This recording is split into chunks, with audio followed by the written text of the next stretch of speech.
देखो ग्रीन हुआ, छोड़ दिया, तुरंत जो है चार्जिंग छोड़ भी दे रहा है। इस कंडीशन का मतलब होता है कि शॉर्टिंग।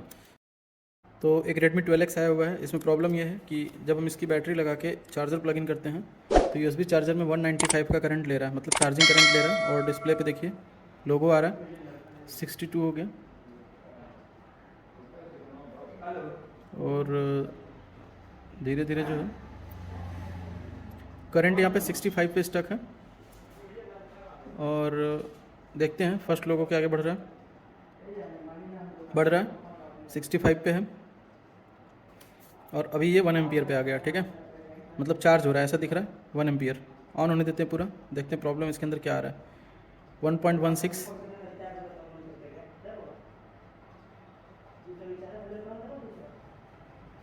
1.13, और ये हो गया ऑन। ठीक है, पैटर्न वगैरह मुझे इसका पता नहीं है क्या है।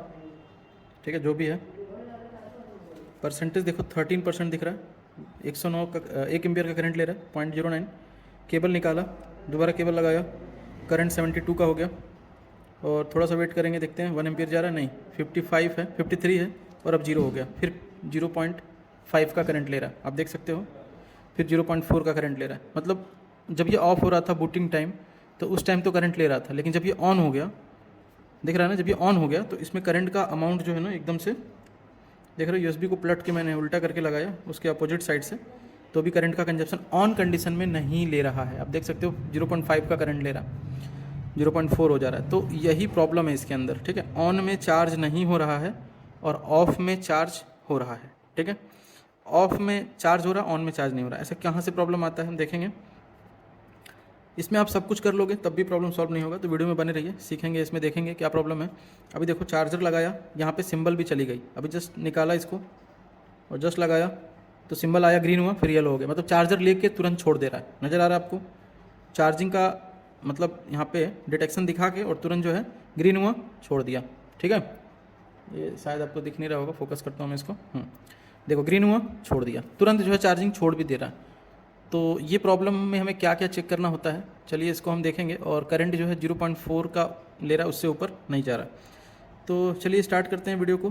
प्रॉब्लम समझ में आ चुका है, प्रॉब्लम क्या है। केबल लगाते ही डिटेक्शन हो रही है, और तुरंत जो है विद इन सेकेंड ये डिटेक्शन चला जा रहा है, और परसेंटेज नहीं बढ़ेगी क्योंकि करंट भी हमारा कम ले रहा है। ठीक है, तो इसमें कहीं ना कहीं शॉर्टिंग होगा। अभी देखना है हमें, इस कंडीशन का मतलब होता है कि शॉर्टिंग। अब हमें चेक ये करना है कि शॉर्टिंग कहाँ पे है। बैटरी कनेक्टर के ऊपर पहले हम चेक कर लेते हैं ऐसे ही, उसके बाद हम आपको दिखाएंगे माइक्रोस्कोप के ऊपर भी।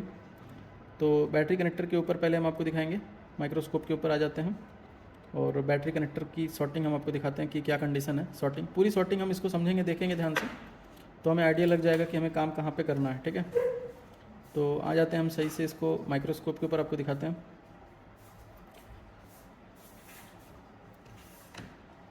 तो इस कंडीशन में होने का मतलब है कि इसमें शॉर्टिंग है, क्योंकि करंट लेके छोड़ दे रहा है। ठीक है, तो चलिए अब हम इसको डायोड रेंज पे करेंगे। ठीक है, और डायोड रेंज पे करके बैटरी कनेक्टर के ऊपर पहले हम यहाँ पे देखेंगे। तो बैटरी कनेक्टर पे शॉर्टिंग रिवर्स में तो नहीं है, और फॉरवर्ड में भी नहीं है। बाकी बीच के जो पिन हैं इनके ऊपर एटलीस्ट हम केवल रीडिंग ले लेंगे, कौन सी पिन क्या है इससे मतलब नहीं है हमें। अभी देखो यहाँ पे 2 पे रीडिंग आ रही है, इधर भी 2 पे रीडिंग आनी चाहिए। ठीक है, 1200 और 2100, और ये दोनों NC है साइड वाले। ठीक है, मतलब इसकी जो बीच में I2C सर्किट होती है वो ठीक है। अब हमें यहाँ पे ये देखना है कि इसमें जो CCID और DPDM होते हैं, इधर कुछ ट्रैक दिख रहा है, इनको हम चेक करेंगे पैड को। इन किसी पे भी रीडिंग लो आ रही है या बजर आ रहा है, नहीं आ रहा, चारों पे रीडिंग सही है, शॉर्ट नहीं है। ठीक है, और ये फिंगरप्रिंट के लिए दिए हुए हैं, तो इधर भी हम एक बार चेक कर सकते हैं। ठीक है, शॉर्ट नहीं है, तो शॉर्टिंग तो नहीं मिला। अब 2 पॉइंट यहाँ दिख रहा है, 2 पॉइंट यहाँ दिख रहा है, इन पे भी हम देख लेते हैं। ये मेरा वी बैट का दोनों पॉइंट है, तो शॉर्टिंग नहीं है। अब एक काम ये करेंगे हम कि यहाँ नीचे सबबोर्ड साइड में एक बार फ्लक्स को देखेंगे। वैसे यहाँ पे जो नीचे सबबोर्ड है ना, इधर काम हुआ है, चेंज करके देखा जा चुका है, और प्रॉब्लम सॉल्व नहीं हुई है। तो इसमें हमें जो है DPDM की लाइन यहीं मिलेगी, जो ये IC दिख रही है छोटी सी, जो MCU IC की तरह है। यहाँ पे 2 डायोड है DPDM के, और इधर कनेक्ट है। तो इस पर रीडिंग तो हमने देख ही लिया, ठीक है। और ये CC1 CC2 हो सकती है, आई थिंक। हम इसका जो है एक बार 12x का बिट मैप ओपन कर लेते हैं, जो भी अवेलेबल है, तो ज़्यादा आसान हो जाएगा। और अगर नहीं भी है तो बिना बिट मैप से भी हम इसको कर पाएंगे। और सबसे पहली चीज़, इस तरह के केस में हमें एक सप्लाई है जिसको चेक करना होता है, पहले हम आईडी थर्मल को और जो CC1 CC2 है उसको एक बार कंफर्म करेंगे, उसके बाद हम उस सप्लाई को चेक करेंगे।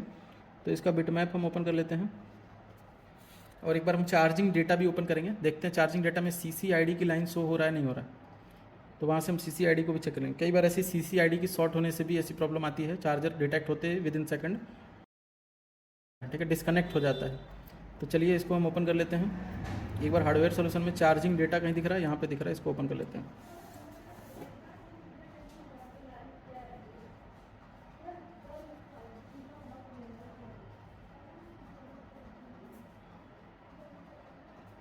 अभी चार्जिंग डेटा में हमने आईडी थर्मल SDSCL देखा, CC1 CC2 का इन्फॉर्मेशन इसमें दिया हुआ है, ठीक है।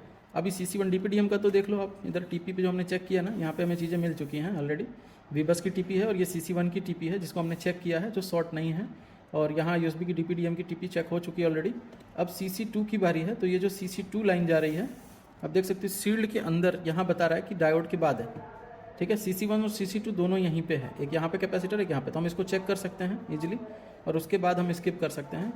और यहाँ पे बैट आईडी और थर्मल लाइन भी हमने चेक कर ही लिया है, तो इसमें कोई प्रॉब्लम नहीं है, शॉर्टिंग नहीं है। DPDM की IC जो दिख रही है हमें वो भी ठीक ही है।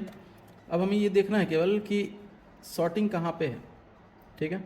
ये इसकी क्या है, थर्मल लाइन है और इसमें ये कंपोनेंट टूटा तो नहीं है, यहाँ पे तीनों कंपोनेंट अवेलेबल है कि नहीं, कम से कम हम इतना देख लेंगे और उसके बाद हम आगे बढ़ेंगे। तो पहले हम जो है चेक कर लेते हैं इन दो कैपेसिटर के ऊपर। जैसे कि यहाँ पे आप देख सकते हो, एक कैपेसिटर यहाँ पे है और एक कैपेसिटर बीच में गैप करने के बाद है, ठीक है। चलिए तो इन दोनों के ऊपर हम चेक कर लेते हैं। शॉर्टिंग नहीं है, 700 की रीडिंग है और यहाँ भी 700 की रीडिंग है, मतलब कि हमारा जो CC/ID है वो ठीक है, ठीक है। अब हम चेक करेंगे बैक साइड में कि वो जो थर्मल वाली लाइन की कंपोनेंट है वो निकली हुई तो नहीं है। रीडिंग आ रहा है, मतलब कि कंपोनेंट निकला तो नहीं होगा डायरेक्ट, लेकिन इधर कुछ काम किया गया, आप देख सकते हो। अगर इसको थोड़ा क्लीन करते हैं, देख सकते हो इधर कुछ काम किया गया, तो इस पर हमें जो है वेरिफिकेशन की ज़रूरत है। इसे हमें वेरीफाई करना पड़ेगा कि इसमें जो है कंपोनेंट कौन सा निकला हुआ है। तो एक बार हम देखते हैं कि कोई कंपोनेंट निकला है नहीं निकला है, उसके बाद हम आगे समझेंगे कि ये प्रॉब्लम जो है वो कहाँ से आ रही है, ठीक है। तो आ जाते हैं बैक साइड में। देखो ये दो NC है, एक बार हम देखते भी चलते हैं, ठीक है। नीचे भी NC है, ये भी NC है और ये सभी के सभी कंपोनेंट बोर्ड में अवेलेबल है, ठीक है। ये सभी के सभी कंपोनेंट बोर्ड में क्या है, अवेलेबल है, जो यहाँ पे दिए हुए हैं, निकले हुए नहीं है। बात है वैल्यू की, तो वैल्यू को हम स्किप करेंगे क्योंकि वैल्यू जो है वो डैमेज नहीं होगा, वाटर डैमेज तो नहीं है, और कोई चेंज किया होगा तो प्रॉब्लम हो सकती है। अब एक चीज़ मैं यहाँ पे दिखाता हूँ आपको, थोड़ा सा मेरे मोबाइल में वो चीज़ इस बोर्ड में दिख रहा है वो प्रॉब्लम। ये जो कंपोनेंट है शायद ये कहीं सट रहा है, एक बार हम दिखाते हैं आपको। अभी ये वाला ट्रैक इधर कनेक्ट है क्या, तो बिटमैप से हम आते हैं और देखते हैं, ये तो ऊपर कनेक्ट है,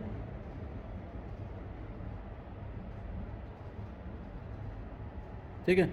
ये वाला तो ऊपर कनेक्ट है सीधा सीधा, और यहाँ पे एक मॉसफेट का ऑप्शन दिया हुआ है। अब हम अगर अपने बोर्ड में देखें तो यहाँ पे हमें हल्की सी PPD दिख रही है जो इसमें टच हो रही है, ठीक है। ऐसा लग रहा है कि वो उसमें टच हो रहा है, तो हम बजर रेंज लगाएंगे और टच के लिए चेक करेंगे ऊपर से, तो बजर तो नहीं मार रहा है, मतलब कि ये टच नहीं है, ठीक है। फिर भी इसको हम यहाँ से क्लीन कर देते हैं, इधर इसको भी क्लीन कर देते हैं। चलिए अब हम इसको चेक करेंगे, देखते हैं कि कंडीशन सेम है क्या, वैसे ही पहले जैसा।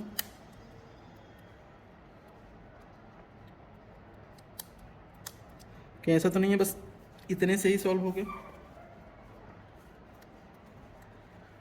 तो 2 एम्पियर का करंट ले रहा है, ठीक है। यहाँ पे देख सकते हो 0.65 है, और बूट करने के बाद देखते हैं ऑन होने के बाद कितना ले रहा है।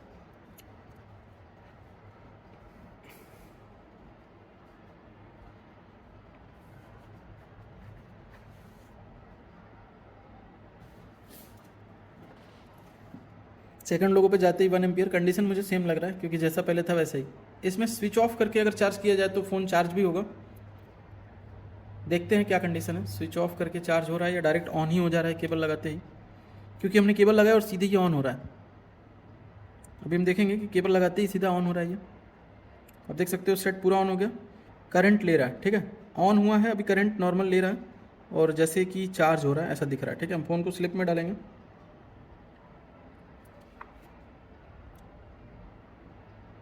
लो यहाँ से फ़ोन जो है स्लिप में जा भी नहीं रहा, बोर्ड काफ़ी हीट हो रहा है। और लो करंट 46 का हो गया। एक बार हम इसके ऑन ऑफ बटन को चेक करेंगे। ठीक है, गया और ये बाहर आया स्लिप से। और इसमें डिटेक्शन नहीं है चार्जिंग की, अभी निकाल रहे हैं, लगा रहे हैं, डिटेक्शन आया, छोड़ दिया, कंडीशन सेम है, निकालते हैं। प्रॉब्लम बताता हूँ मैं कहाँ पे होता है इस कंडीशन का प्रॉब्लम, तो समझ में आ चुका है। क्योंकि अगर DPDM, CCID और थर्मल लाइन के कंपोनेंट सही हैं तो प्रॉब्लम हमारा जो है VIO लाइन की हो सकती है। तो चलिए हम VIO लाइन को चेक करेंगे। बोर्ड में हम VIO लाइन को ढूंढेंगे कि VIO 18 PMU कहाँ पे है, और वो प्रॉब्लम VIO 18 PMU से सॉल्व हो सकती है अगर वहाँ पे उसकी रीडिंग कम होगी या फिर वो लाइन शॉर्ट हो सकती है। तो देखते हैं, क्योंकि अक्सर ऐसा CPU से होता है। और चार्जिंग IC के पास में भी हम यहाँ पे शॉर्टिंग चेक करते हैं। पहले हम इसको भी चेक कर लेंगे, VIO को भी चेक कर लेते हैं अभी।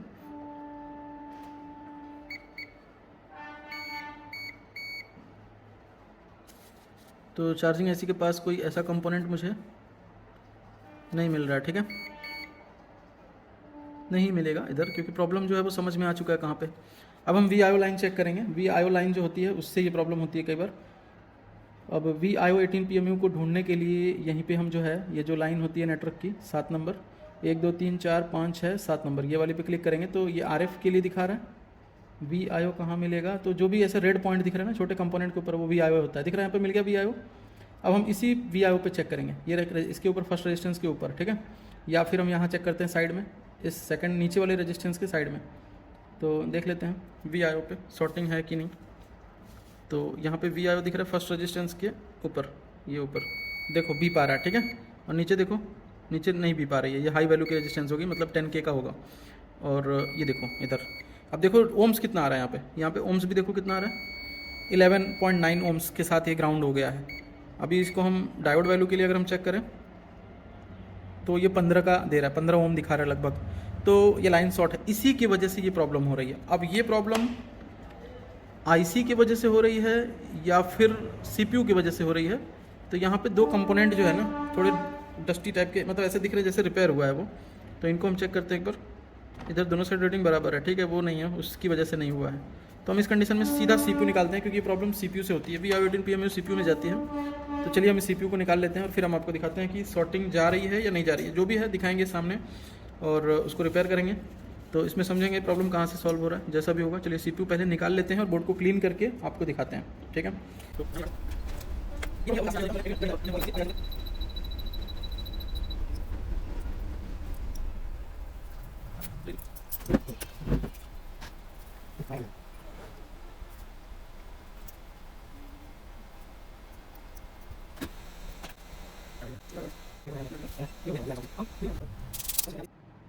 तो देख सकते हैं यहाँ पे शॉर्टिंग जो है जा चुकी है। बजर अब नहीं आ रहा है, यहाँ पे इस पॉइंट पे बजर नहीं आ रहा है, ठीक है। और रीडिंग कितनी है इसकी, 380, मतलब CPU से था। CPU निकाल लिया है, CPU को क्लीन कर लेते हैं, रिवॉल्व कर लेते हैं और फिर हम दिखाते हैं आपको कि प्रॉब्लम जो है वो सॉल्व होता है या नहीं होता है। तो देख सकते हैं CPU को रिवॉल्व कर लिया गया है और इसमें जो प्रॉब्लम है CPU के अंदर है। दिखाता हूँ मैं आपको CPU के अंदर कौन सी लाइन शॉर्ट है, वो हमने पहले ही चेक कर लिया, क्योंकि आपका टाइम जो है बच जाए।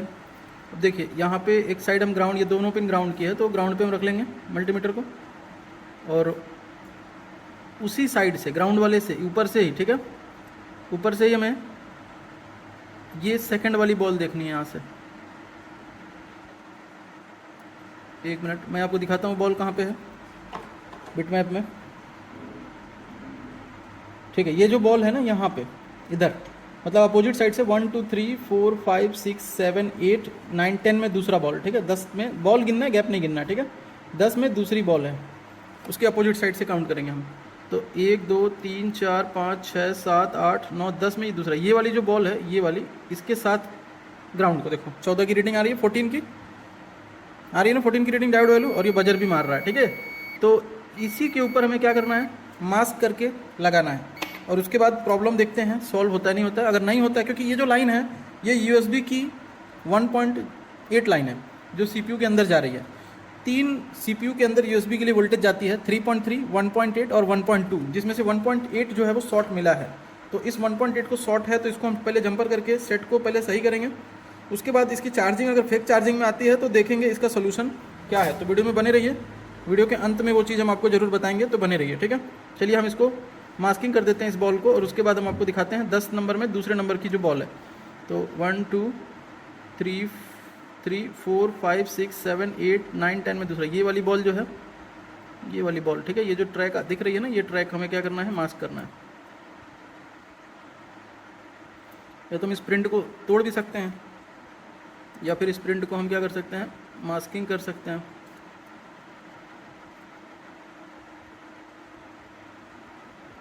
ठीक है, तो इसको हमने क्या किया, मास्क कर लिया। अब हाइट ज़्यादा ऊपर नहीं होना चाहिए, नहीं तो अगर हाइट होगा मास्क का तो होगा कुछ ऐसा कि जब हम आईसी लगाएंगे तो वो बॉल खिसक के कहीं और जाके लग जाएगी। तो इस वजह से उसको हम हाइट ज़्यादा नहीं लेंगे।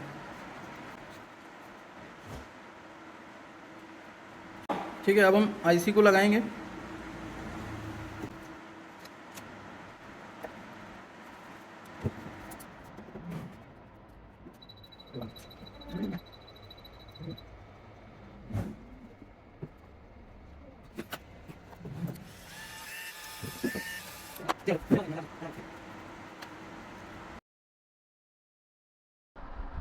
तो बोर्ड को लगा लेते हैं और देखते हैं अभी क्या कंडीशन है। सीपीयू के अंदर हमने मास्किंग कर दिया है। 1.8 की जो लाइन थी यूएसबी 1.8 वाली, तो सेट जो है ये ट्रिगर हुआ और डिस्प्ले आ गया। देखते हैं क्या हो रहा है। यूएसबी चार्जर में करंट 0 है, 69 है और सेट रीस्टार्ट हो गया। सेट ऑफ हो गई, 75 पे चला गया करंट और ये सेट जो है रीस्टार्ट हो गया। तो इसका मतलब है कि 1.8 की मास्किंग करके हम नहीं चला सकते। USB 1.8 सीपीयू के अंदर देना कंपलसरी है, तभी सेट बूट करेगा। तो ये सेट देखिए बार बार रीस्टार्ट में आ चुका है, ये बार बार रीस्टार्ट ही कर रहा है।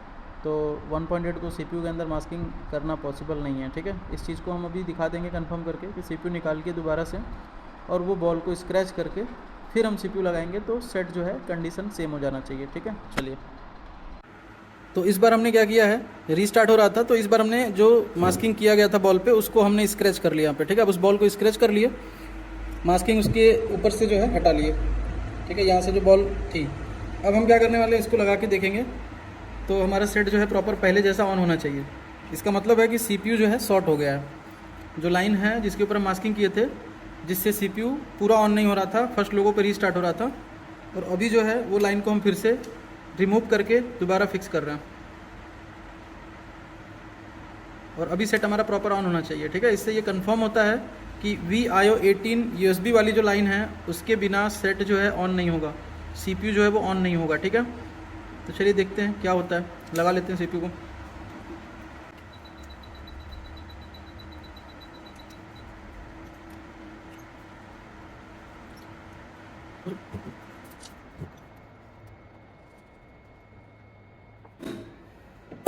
तो सीपीयू लग गया है, बोर्ड को थोड़ा ठंडा हो जाने देते हैं।